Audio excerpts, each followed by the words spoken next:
Okay, so tell me if any of these questions sound familiar to you. How do I land my dream job? What is my ideal job? What do I have the qualifications to actually get that job? And how bad do I want it? Am I willing to put the work in to get where I want to go?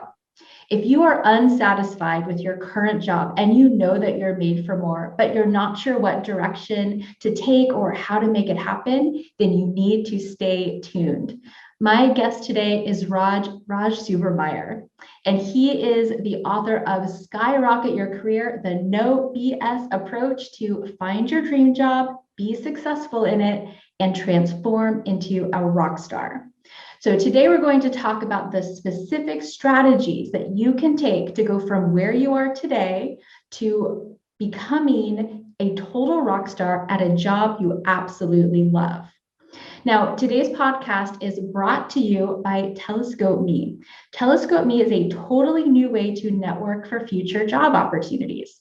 Telescope Me connects you with top employers in the real estate industry who share your values and will support your career goals. So whether you're looking for a new job today, or you just want to be first in line when that perfect opportunity that meets all of your requirements comes available, Telescope Me helps you make quality connections without all the busy work. Go to telescopeme.com and build your job seeker profile. It only takes 30 minutes. Then you can just sit back and relax. Once a week, you'll receive an email with new employer matches. Review company details and job descriptions, and if you like what you see, accept the match. If the employer is excited about you too, you'll go on their candidate shortlist. This means that when they need to fill that role in the future, you will be their first call. Go to telescopeme.com and start building the connections that will advance your career today and into the future. Okay, Raj, thank you so much for joining me. I'm very excited to have this conversation. How are you doing? I am doing good. I'm doing good. It's bright and sunny in Chicago over here. And I'm glad to be here and I'm super excited. Well, I love to start by talking about people's backstory, and you have one heck of a backstory. So how did you go from, a boy in India to where you are today? And try to answer that question in 5 minutes or less. Go. Yeah, I think that'll help to set some context for your listeners as well. So I grew up in the southern part of India from a place called Chennai. And for those of you who don't know what Chennai is, it's one of the 5 bigger cities in India which fuels the economy. So that's where I grew up. And I grew up in a family where academics was pushed quite a bit, especially the Asian folks listening, you get it, right? So when you're born, you're pretty much given 3 options: doctor, lawyer, or engineer, and then people choose one, and then that's pretty much their career. And that's how it was before. And in my family, my dad and my brother were both academically oriented. So my dad, since he was born, he studied in scholarship. And then you have my brother, who's a genius. He has 3 masters and a PhD. And then there I was, the average kid who didn't do well in anything. You name it: sports, dating, academics. I was average in everything. So I had this constant struggle to rise up to people's expectations from an academic standpoint. I constantly kept comparing myself with other overachievers around me. And every time I tried to do that, I ended up getting disappointed because I could never live up to people's expectations. So all this comparison and getting reprimanded for asking questions, because where I come from, you need to follow the status quo and you're not supposed to ask questions. So all those things led me into the state of anxiety, depression, stress.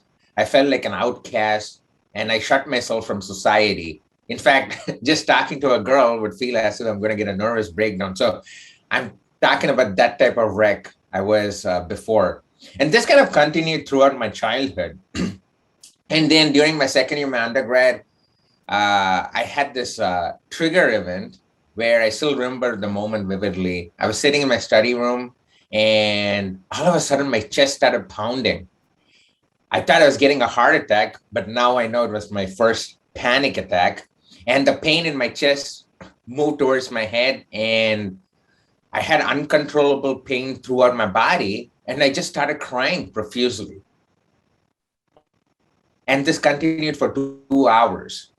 That's when I started realizing that all this while, I've been living a life based on other people's opinions. I was letting other people's opinions be my reality. And I came to this realization that, man, I wasted my life and I really need to do something about it because I'm tired of living such a life. So the next thing I did was I took a paper and pen and wrote down all my fears I wanted to conquer in life. Fear of being judged, fear of being ignored, fear of public speaking, fear of failure, all those things. I just wrote it down. And then I started writing down different strategies which I'm going to follow to overcome them. And that was the pivotal moment in my life, which led to where I am today, where in the past 15 years, I worked in tech. I've gone through so many different leadership positions and have coached 50 plus clients and hundreds more in the companies I work for to make positive career transformations, right? And that's what helped me to transform my life from a shy, introverted kid earning a minimum salary into an international keynote speaker, author, and tech career strategist running a six-figure business. So that's kind of the whole story behind it and why I do what I do. And also, that's also the reason most of my clients are kind of the underdogs, where the society labels them in one way. They think they don't have the skill set, but then they come to me. Then I know that they're the past Raj, and then I try to use my experiences to get them out of the rut. So that's kind of the whole story behind my transformation. Thank you for sharing that. That's fantastic. So I want to dig into some of the strategies. Like I want to talk to the person who isn't satisfied with where they are, but they're not exactly sure what they want to do next, because you went through this and you talk about it in the book in a really eloquent way. So what are some of the strategies if you feel like you're not where you're supposed to be, but you don't have a clear path for where you want to go next? What specific steps can you take to figure that out? So first things first, we always have to start from the basics. This is the thing. Say you're using Google Maps, and if you don't put the destination address on Google Maps, then you're going to complain that Google Maps is not working properly. Because you didn't put the destination address in the first place. So our careers are the same way. If you don't know where you're going, then all the effort and the time you put is a total waste because you're not focused. You don't know where you're going, and then you're putting all this effort. That's why you want to start with what is called the mind dump exercise. It's one of the simplest exercises to do, but it's so powerful because all the things you want to do in life is in your mind, and you just need to put that visually on paper to start seeing patterns, right? And this is how you want to do it. Take a paper and pen, and then put a vertical line through the middle of the paper, okay? On the left side of the paper, on the left column, write down all the things you love to do or like to do. And then on the right side of the column, write down all the things you hate to do and you don't want to do. And do that in 30 minutes, and do that for 30 minutes or an hour in an uninterrupted manner. No Facebooking, no instant messaging, just focus. And doing that exercise is going to unlock all the things you've been thinking about. And now you're visually putting that on paper. Once you finish the exercise, you're going to start seeing patterns based on things you like to do or love to do. And say, for example, you wrote things like, I'm just going to give random examples here. So say, for example, you love to communicate with people, you love to collaborate with people, you love marketing, you hate being micromanaged, and you hate processes. Then maybe being a marketing person in a startup company is something which is going to align with your strengths, because you hate micromanagement and you hate processes, which means that you cannot work for mid-tier or big companies because they tend to have a lot of processes in place. So you can start seeing patterns in terms of, okay, what kind of job should I focus on? Once you do this exercise, say you identify 6 to 7 career options, pick the top 3 career options. And then you start updating your LinkedIn profile to reflect those 3 career options, because your LinkedIn profile is not about your current job description. It should have the information you need to get to your next job. So that's what your LinkedIn profile is all about. So update your LinkedIn profile, have 3 types of resumes for the 3 different types of jobs, because they require different skill sets and they require different keywords and all those jargons which people want to see on your resume, and then strategically start applying. That is your first step, starting with the mind dump exercise, figuring out 3 career options, and strategically start planning and applying for those jobs.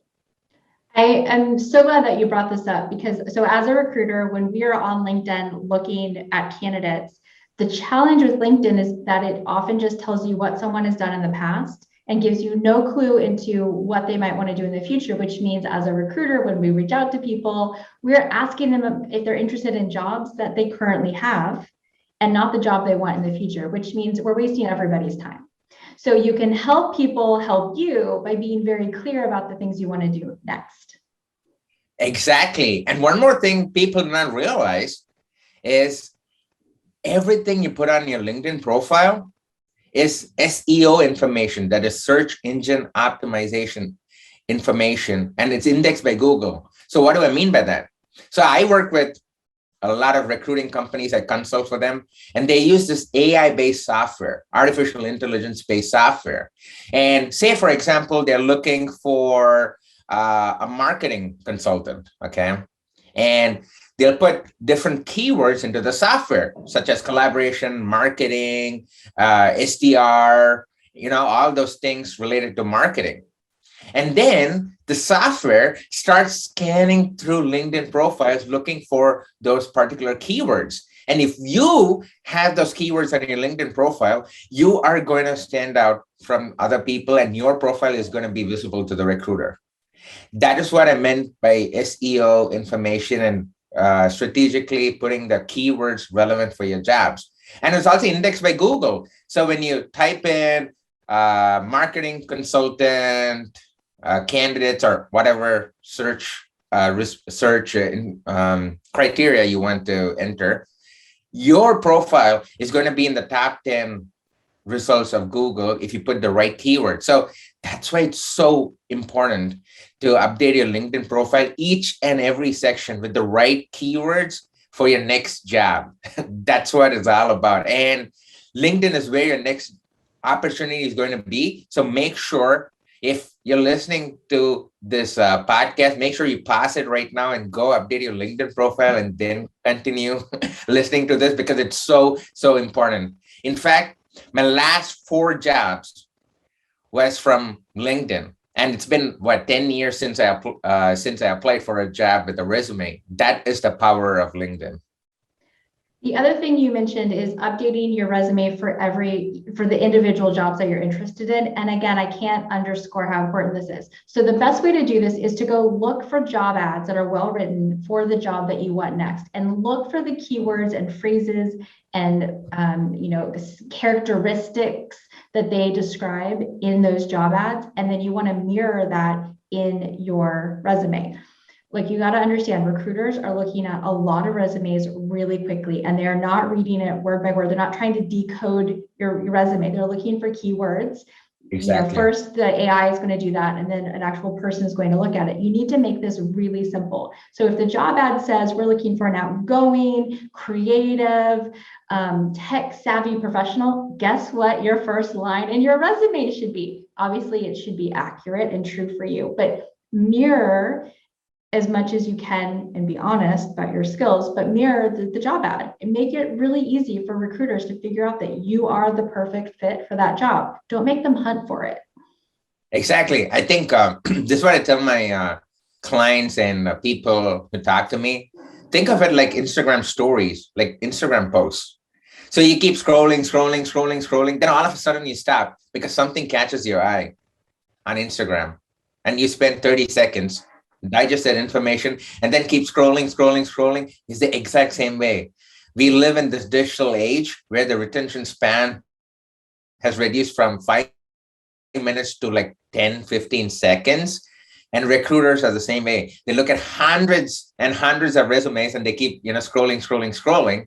So you need something that catches the eye. That's where, like you kind of alluded towards that, which is like a catchy headline on your LinkedIn will immediately pop up and then will make people look at it. A good about section about how you bring value, what are your skill sets, what are you looking for. When you actually put that in 2 paragraphs and add some humor or something to it, then immediately catches the eye. So those are the ways you want to stand out from the crowd. The world has changed, folks. What you thought was the way job applications work 5 years ago, it's so different right now. It's all about your personal brand. It's all about your social media footprint. And it's all about your network, in how many people you know. And it's all about getting referrals to companies instead of just directly applying on different tools, right? So think about all those things. Okay, so you just hit on 5 different things I would definitely want to talk about. So let's start by talking about building your personal brand. Explain what that means. So I always like to keep things simple. So here is a very abstract example. So say, for example, you're buying this brand of body wash, which you love, and you've been buying it for 8 years. There are multiple reasons for you for buying the body wash. It's not just the fragrance. It's not just the packaging. It's not just the color. It's not just the pricing. It's not just the durability where when you drop it down on your bathtub, it doesn't split open.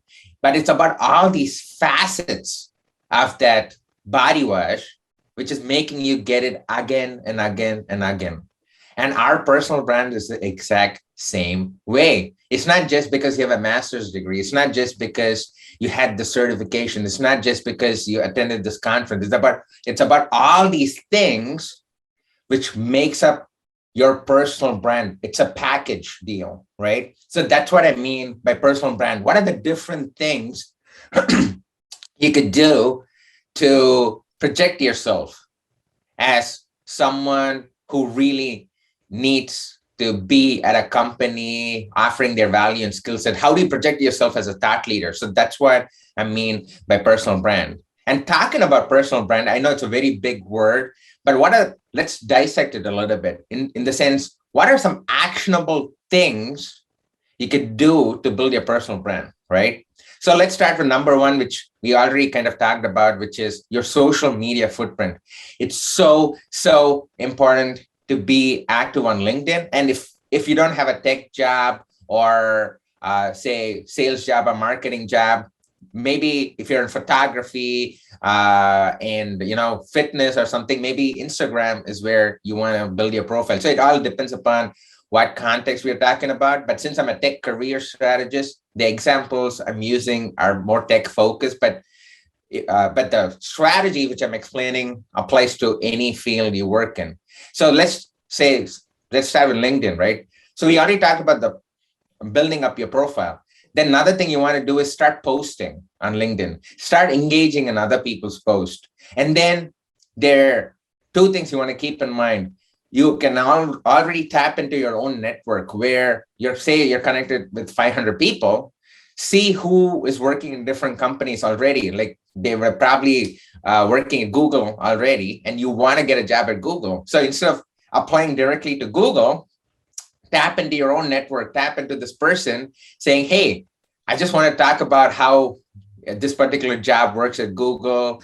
Could we hop on a 15-minute call, not 30-minute call, not 16-minute call, 15-minute call, because the human mind is more prone to accept 15-minute calls, and that could extend to 30 minutes, 60 minutes. But your objective is to get them on a call and then make them refer you, right? That's just one simple example of what happens when you have a social media footprint. So that is number 1.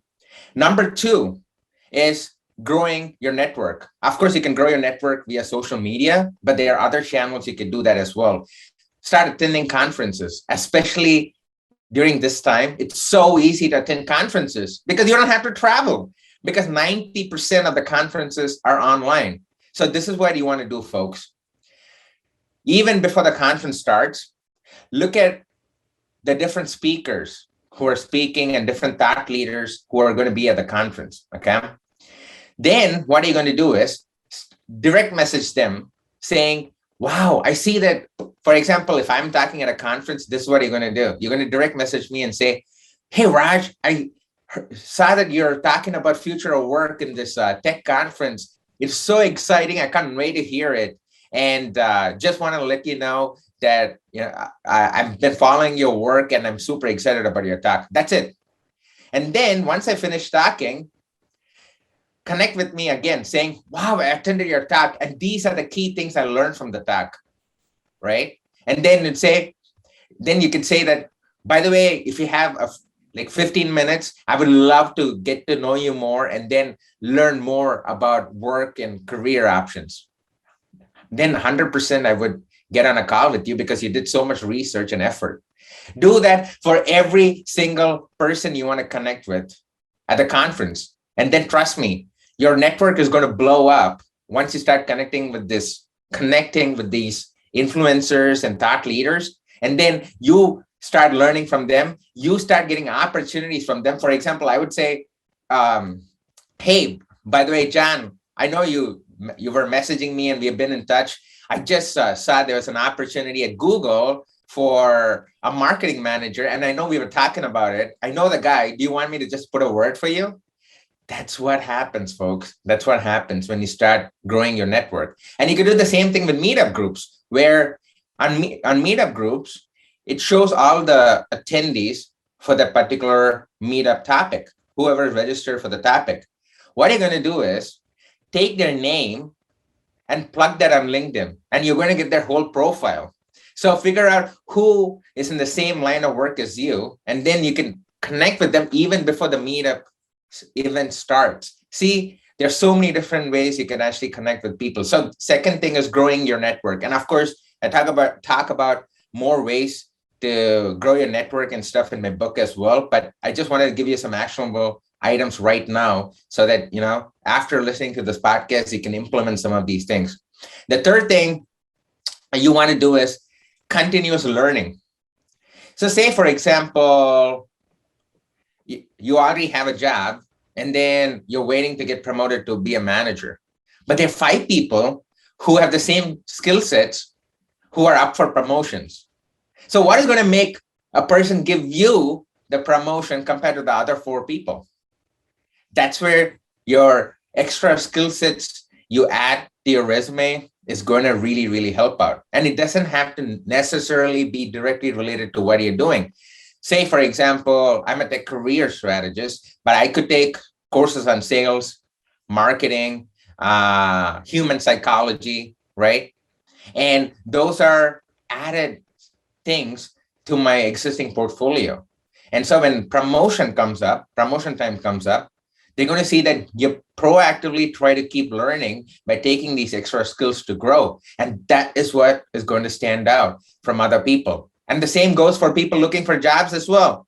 There are thousands of people applying for the same job. What is going to make them choose you over other people? That's where these extra courses come into picture, right? And just for the sake of time, I'll just do one more. So then one more thing you want to keep in mind is be really clear on your vision and goals. So what do I mean by that? This goes back to the mind dump exercise where you're trying to figure out what your career options are. Similarly, you really need to have a clear vision. So for example, 5 years ago, my vision was to be an international speaker, motivating people on a big stage. That was the vision. Now, I need to figure out the goals, identify the goals to reach that vision. So the goals were give a TEDx talk, give keynotes, start being on podcasts, start speaking in meetup groups, right? So those were the goals. Now you need to start identifying the tasks for those goals. Okay, say I have to give okay, I want to give a TEDx talk. So what are the different tasks I need to do for me to give a TEDx talk? And luckily, as we are speaking this year, I'm giving 2 TEDx talks, right? And this all happened because you have to have a clear vision, goal, and task. And that is something you want to identify even before venturing into all these things, which I'm talking about. So there you go. I shared 4 strategies to build your personal brand. We talked about social media footprint. We talked about growing your network. We talked about continuous learning. We talked about having clear vision, goals, and tasks. And for more info, and of course, you can, check out my blog post and check out my book as well. Fantastic. Thank you for sharing that list. I think that's a really valuable list. There's one thing I think I would add to that, and that is knowing what your core values are.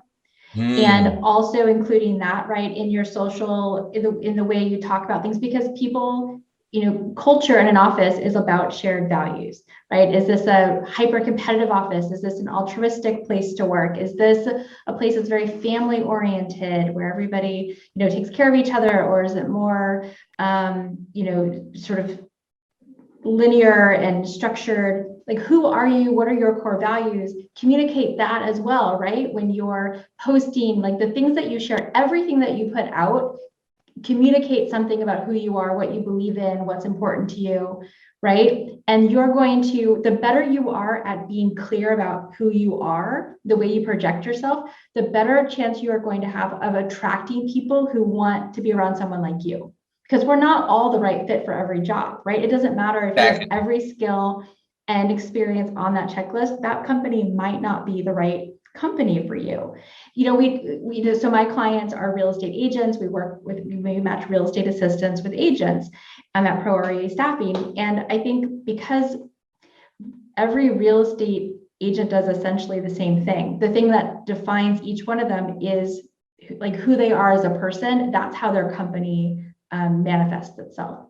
And so as a real estate assistant or somebody who's looking to join a real estate team, you understanding who you are, what's important to you, and clearly communicating that in the way you project yourself online will help you match with that agent or that team that is going to be a wonderful culture fit for you.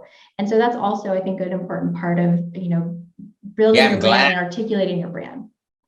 I'm glad you brought that up. I think that's really, really important to think about as well. In fact, when I work with people, I want to make sure I work with people who are going through the same things which I went through or believe in the same things in terms of what their next career option should be, why they want it, right? So I think going back to your core values and what you believe in, it's really, really important for you to figure out, okay, if I'm going to take up this job, is it aligned with my values? If diversity and inclusion is something which is really important for you, you need to figure out whether that's a company which actually reflects that, right? See, in the leadership position, how many men, women are there? How many people of color are there? And those are things which are going to give you that information as well. So it's really good that you brought that up. That is definitely something to think about. The other thing I like that you mentioned was reaching out to speakers in advance. Nobody does this, or very few people do this.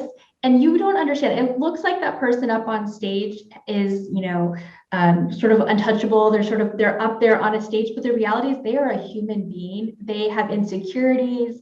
They have a whole host of normal issues just like you. And they really do, it matters. Like, they will feel flattered. They will notice you if you make that effort to reach out, especially if you do it the way you described, which is you're not asking for something the first time you contact them. You're adding value, even if that's just to say, hey, I love your work.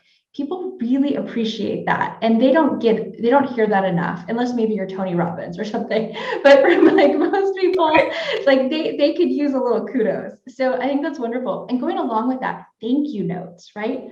Thank you notes are a simple and underutilized tool. I can tell you with my clients, they will call and tell our recruiters when somebody sent them a thank you note, because it doesn't happen often enough. It is something that catches their attention. It's not that hard to buy some note cards, get yourself some stamps. Whenever you finish a meeting with somebody that they took 15 minutes out of their day to meet with you, or you finish an interview, shoot off like a 3-sentence thank you note. Hey, I really appreciated your time. I so appreciate that we got to talk about XYZ. If there's anything I can do to help you, please reach out, whatever. Thank you notes are key. I agree. It's funny. I do the exact same thing where, yeah, of course, right now I'm in a different line of business and I run my own company. So for my past clients and my present clients, and even for people I meet, right? I send them thank you notes, or with Amazon, you can ship stuff anywhere at any point of time. Some token of appreciation for them giving time to you. That goes a long way. It's those gestures which you do sticks with people. It's not the money, it's not the extra beer you got them, but it's the gestures, and that goes even for leadership roles, like people who are in leadership roles. If you're leading a team of say 10 to 15 people or 50 people, make sure you celebrate the small wins. Make sure you acknowledge good work. Make sure you empower the team by doing things like this. And I think that is something which is really important as well. And thanks for again bringing that out. One other sort of like helpful thing to keep in mind, if you want to show appreciation to somebody who clearly makes a lot more money than you, and you think, oh my gosh, what can I possibly send this person that would be of any interest to them? Figure out what their favorite charity is and make a donation in their honor to their charity. The fact that you took the time to figure out what they're passionate about, and that you gave to that charity will mean so much more to them than some like trinket or a box of chocolates or something, for somebody who is at a level where they can buy their own stuff. Like that does not, it's not going to interest them, right? Your donation will go so much farther than a gift in some cases. So it's just something to think about. I want to talk about grit and determination and mindset, because that's a lot of what you cover in the book. And I think you're a great example of that. So you share the story of how you're in the university, you're here in the States, and you have to get a job in order to stay in the United States. You tell a story about how you went about landing that first job or internship in the US.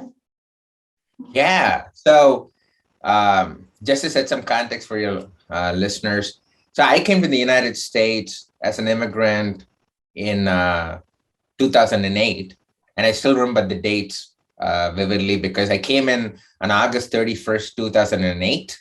And then on September 7th, 2008, Lehman Brothers, and for all the young folks listening, you may not know this, but there was a company called Lehman Brothers, which was one of the biggest financial firms in the world based in the United States. And they became bankrupt overnight. And that kind of was the highlight of the recession. It triggered the whole recession process. So yeah, a week after I came, the recession started, and getting jobs was really, really hard. And for me, I pretty much had two choices. One was go back to India from where I came from with all the student loans, which I already had, or the second option was do whatever it takes to see what I could do to get a job. And luckily, I chose the second option. So from the beginning of 2009 till end of 2009, I applied for 1,293 jobs, 1,293 jobs. And I got four callbacks from it. And I converted one job out of it. And that too, the job was not a full-time job, but it was an internship. And then I worked my ass off for the next 6 months to prove to people that I could do the job. And luckily, a company took a chance on me and sponsored my work permit, which people need to work in the United States. And the rest was history, right? I'm standing here in front of you, talking to you. That one decision I made in 2009 to stick around and do whatever it takes to get a job has catapulted me to this position. So talking about mindset and consistency, the summary of what I was trying to say here was currently we are in the same kind of situation where because of COVID, millions of jobs have been lost. But the problem is people apply for 4 or 5 jobs and then they just give up saying, oh my God, I haven't seen any results and I'm a failure, and they take it personally. That's where you need to start thinking about, are you strategically applying? We already covered how to strategically apply for jobs.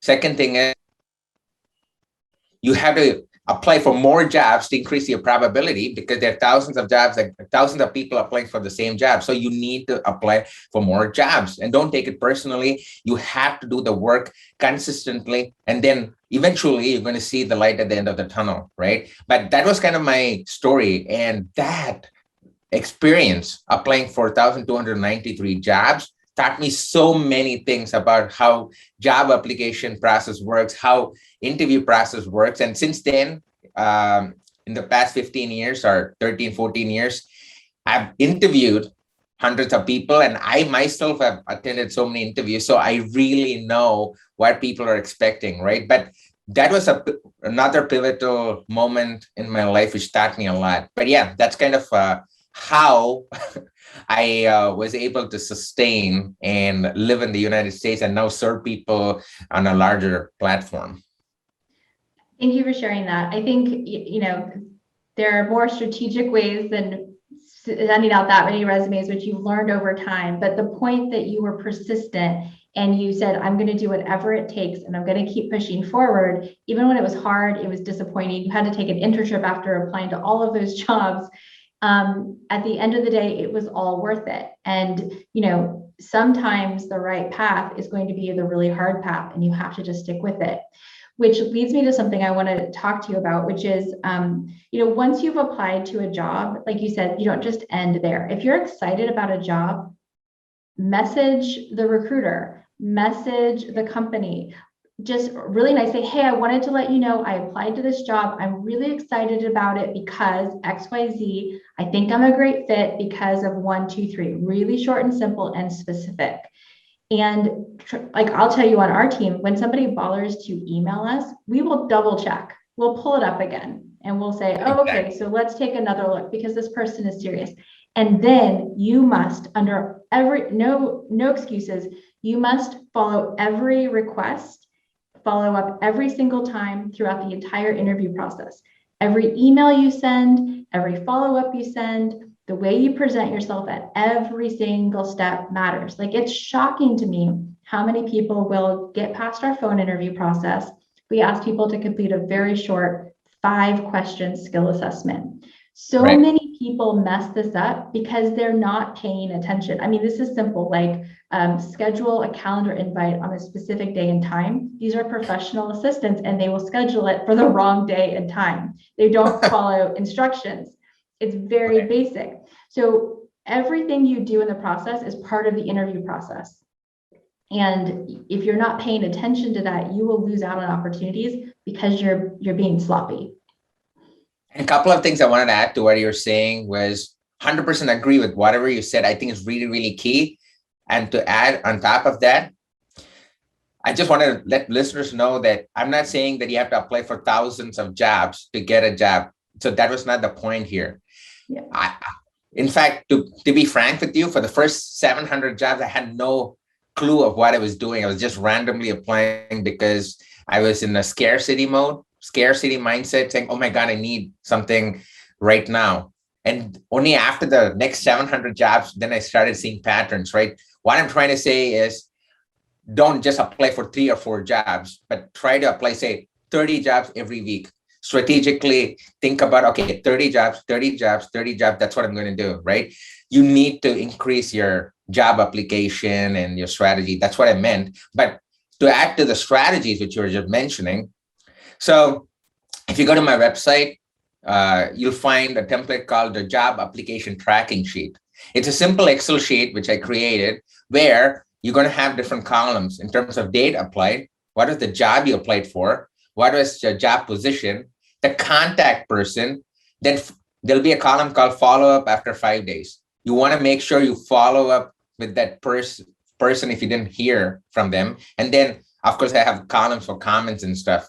You need to track every single job application process, and there are multiple reasons for this. Number one is you could start analyzing, saying, for example, if you apply for 30 jobs and you haven't heard from even one, then maybe it's time for you to tweak something, because what you're doing is probably not working.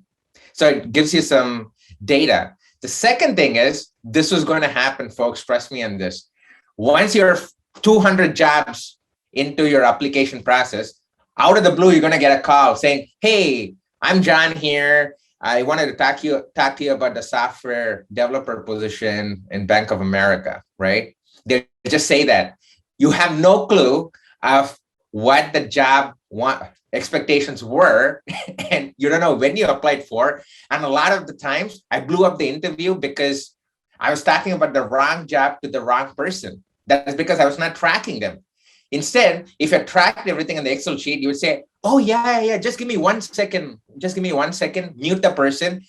On Google Sheets, on your phone, you can go to the Excel sheet and see the Bank of America job position, click on it and see what the job description said quickly in 30 seconds. And then you would say, oh, thanks for waiting. I just wanted to make sure I came to a silent room. So yeah, I want to talk to you about it. See, now the 30 seconds of you looking at the Excel sheet gives you more things to talk about, more relevant to the job description. So that's why you need to track your job application process. And on my website, you will get the job application tracking sheet as well. And yeah, be strategic about it. So that is something I just wanted to add to what you're saying. Oh, one more thing is, I love our conversation here because you and I have been giving so many golden nuggets for your listeners. Another thing which I used to do was, I know now we have TikTok and, all those fancy apps, but when I was applying for jobs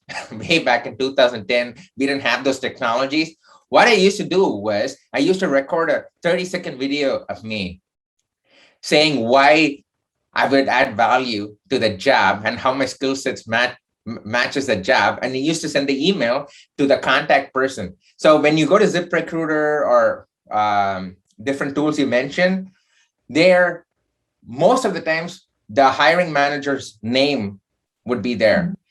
Go plug that on LinkedIn. You're going to get their contact details, right? And I used to send them a 30-second video saying, hey, I just applied for the software developer job, and this is why I think I'll be a great fit for the job. 1, 2, 3. Thank you so much for giving me this opportunity, and I would love to talk to you more.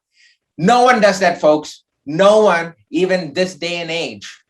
Yeah. Make 30-second videos, literally with your QuickTime Player on your Mac. And I don't know what people use in PC anymore because it's been 10 years since I used PC. But the point is, record your 30-second video and send it via email. See, those are the things you need to do. There's a saying which I often use: to be extraordinary.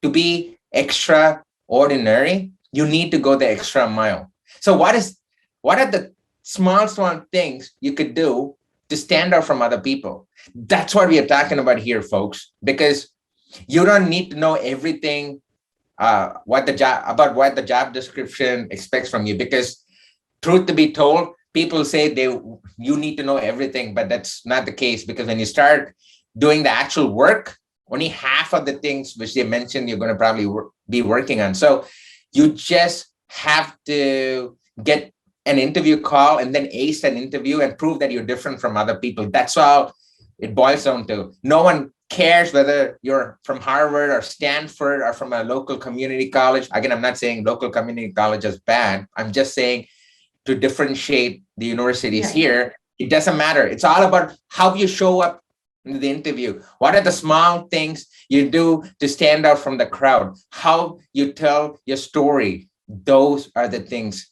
people are looking for. And that is the future of work, folks. And that's what you need to think about.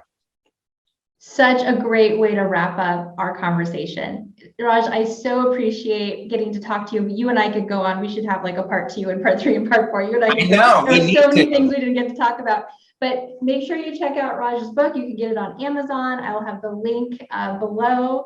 And Raj, thank you so much. I so appreciate, even though we are in completely different industries, there are some universal truths when it comes to landing your dream job and figuring out what you want to do next and navigating this whole process. And I'm really glad that we could come together and talk about it. So thank you.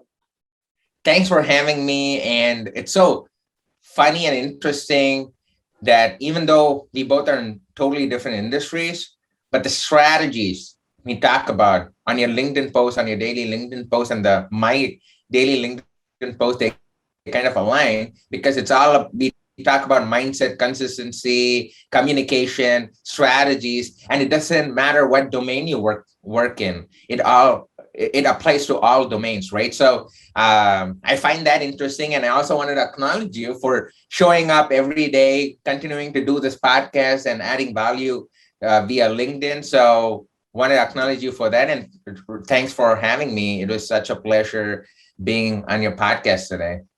Thank you so much. So everyone listening needs to find both Raj and me on LinkedIn and become connections. And hopefully one of us can help you, find that connection that helps you land your dream job. Raj, thank you so much. Take care. Thank you.